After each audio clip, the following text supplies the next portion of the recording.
তো দেখো বন্ধুরা, দেখো গরমে আমার মেয়ে কি করছে। সকালবেলায় উঠে একবার মাথায় জল ঢালা হয়ে গেছে, আবার স্নান করলো। এরপর দেখো খেতে খেতে খালি জলের বোতলই ভরে যাচ্ছে। সোনা, কল বন্ধ করো, এদিকে চলে আসো, আসো এদিকে।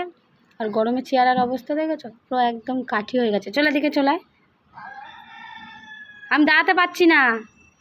আমি তোকে খাওয়াতে অনেকক্ষণ বসেছি, এখনও খাওয়া শেষ হয় না। চলায় চলায় চলায়, মুখে ভাত নিবি, আয়।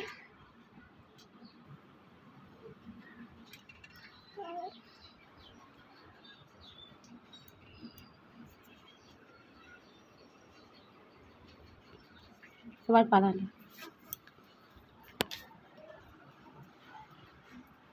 চল। আমি কিন্তু যেতে বলেছি।